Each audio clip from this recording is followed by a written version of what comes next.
ಕಾವಲುಗಾರರು ಬೆಳಗಾಗುವುದಕ್ಕೆ ಮುನ್ನೋಡುತ್ತಾರಲ್ಲ. ಕಾವಲುಗಾರರು ಬೆಳಗಾಗುವುದಕ್ಕೆ ಮುನ್ನೋಡುವುದಕ್ಕಿಂತ ವಿಶೇಷವಾಗಿ ನನ್ನ ಅಂತರಾತ್ಮವು ಕರ್ತನನ್ನು ಮುನ್ನೋಡುತ್ತದೆ. ಬುಧವಾರ 12 ಆಗಸ್ಟ್ 2026 ಇಸ್ವಿ. ಈ ದಿನದ ವಾಕ್ಯ ಧ್ಯಾನಕ್ಕಾಗಿ ನಾನು ಆರಿಸಿಕೊಂಡಂಥ ವೇದ ಭಾಗವು ಪೌಲನು ತಿಮೋಥಿಯನಿಗೆ ಬರೆದಂಥ ಮೊದಲನೆಯ ಪತ್ರಿಕೆ 1ನೇ ಅಧ್ಯಾಯದ 15ನೇ ವಚನ. ಕ್ರಿಸ್ತ ಯೇಸು ಪಾಪಿಗಳನ್ನು ರಕ್ಷಿಸುವುದಕ್ಕೋಸ್ಕರ ಈ ಲೋಕಕ್ಕೆ ಬಂದನು ಎಂಬ ವಾಕ್ಯವು ನಂಬತಕ್ಕದ್ದಾಗಿಯೂ ಸರ್ವಾಂಗೀಕಾರಕ್ಕೆ ಯೋಗ್ಯವಾದದ್ದಾಗಿಯೂ ಅದೇ. ಆ ಪಾಪಿಗಳಲ್ಲಿ ನಾನೇ ಮುಖ್ಯನು ಎಂಬುವಂಥದ್ದೇ. ಕರ್ತನಲ್ಲಿ ಪ್ರೀತಿಯುಳ್ಳ ದೇವ ಜನರೇ, ಶುಭೋದಯ. ದೇವರ ಮುಂದೆ ನಮ್ಮನ್ನು ತಗ್ಗಿಸಿಕೊಳ್ಳುವಂಥದ್ದು ದೇವರಿಗೆ ಮೆಚ್ಚುಗೆಯಾಗಿದೆ. ನಾವು ದೇವರ ಹತ್ತಿರವಿದ್ದಷ್ಟು ನಮ್ಮನ್ನು ತಗ್ಗಿಸಿಕೊಳ್ಳುತ್ತೇವೆ. ಕರ್ತನಲ್ಲಿ ಪ್ರೇರೆ ಈ ವಾಕ್ಯ ಧ್ಯಾನ ಮಾಡೋಣ. ಈ ದಿನದ ವಾಕ್ಯ ಧ್ಯಾನದ ಶೀರ್ಷಿಕೆ ನಾವು ಏನೂ ಇಲ್ಲ.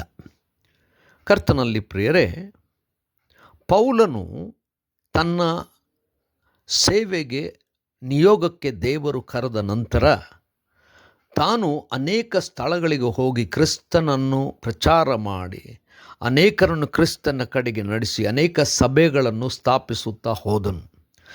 ಸ್ಥಾಪಿಸಿದಂಥ ಸಭೆಗಳಿಗೂ ವೈಯಕ್ತಿಕವಾಗಿಯೂ ಮತ್ತು ಸಭಾಪಾಲಕನಾಗಿ ಅಥವಾ ಪೋಷಕನಾಗಿ ಅನೇಕ ಪತ್ರಗಳನ್ನು ಬರೆದನು. ಬರೆದಂಥ ಪತ್ರಗಳಲ್ಲಿ ಎಲ್ಲವೂ ಕೂಡ ಬೈಬಲ್ನಲ್ಲಿ ಸತ್ಯವೇದದಲ್ಲಿ ಸೇರಿಸಲ್ಪಟ್ಟಿದೆ. ಆದರೆ ಅದು ಎಷ್ಟು ದೊಡ್ಡದು, ಅದರ ನಿಮಿತ್ತವಾಗಿ ಮೊದಲಿನಿಂದ ಆ ಸ್ಥಳದಲ್ಲಿ ಇಡಲ್ಪಟ್ಟಿದೆ. ಆದರೆ ಪೌಲನು ಬರೆದಂಥದ್ದು ಬೇರೆ ಬೇರೆ ಸಮಯ, ಬೇರೆ ಬೇರೆ ಸಭೆಗಳಿಗೆ. ಮೊದಲು ಬರೆದಂಥದ್ದು ಗಲಾತ್ಯದವರಿಗೆ. ಬರೆಯುವಾಗ ತಾನು ಅಪೊಸ್ತಲನು ಎಂಬುದಾಗಿ ಬರೆಯುವಂಥವನಾಗಿದ್ದಾನೆ.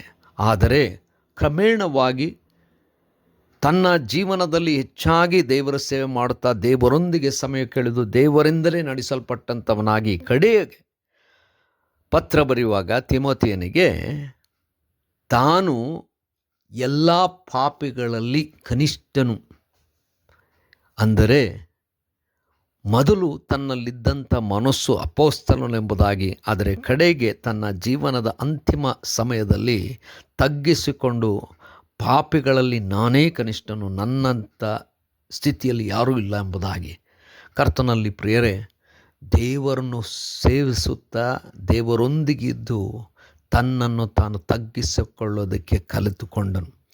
ಈ ದಿನಮಾನಗಳಲ್ಲಿ ನಾವುಗಳು ಸೇವಕರೆಂಬುದಾಗಿ ಪ್ರಾರಂಭ ಮಾಡಿ ನಾವುಗಳು ಸಹೋದರರು, ಅದಾದ ನಂತರ ನಾವು ಸಭಾಪಾಲಕರುಗಳು, ಅಪೊಸ್ತಲರು ಮತ್ತು ಪ್ರವಾದಿಗಳು, ಹೀಗೆ ಒಂದೊಂದು ಹೆಸರುಗಳನ್ನು ನಾವು ಸೇರಿಸಿಕೊಳ್ಳುತ್ತಾ ಬೆಳೆಯುತ್ತಾ ಹೋಗುತ್ತೇವೆ. ಪೌಲನಾದರೂ ಆ ಉನ್ನತ ಸ್ಥಿತಿಯಿಂದ ತಾನು ಏನೂ ಇಲ್ಲದವನಾಗಿ ತನ್ನ ಸೇವಾ ಅವಧಿಯ ಕಡೆಯಲ್ಲಿ ತೋರಿಸಿದನು. ಅಂದರೆ ನಮ್ಮನ್ನು ನಾವು ದೇವರೊಂದಿಗೆ ಪಯಣಿಸುವಾಗ ನಮ್ಮನ್ನು ನಾವು ತಗ್ಗಿಸಿಕೊಳ್ಳುತ್ತೇವೆ. ಕರ್ತನೇ ದಯಾಮಯ ಸ್ವಾಮಿ, ನಮ್ಮನ್ನು ನಿನಗೆ ಸಮರ್ಪಿಸ್ತೇವೆ. ನೀನು ನಮ್ಮನ್ನು ಮುನ್ನಡೆಸು. ಯೇಸುವಿನ ನಾಮದಲ್ಲಿ ಪ್ರಾರ್ಥನೆ ಬೇಡಿದೆವು ತಂದೆಯೇ, ಆಮೆನ್.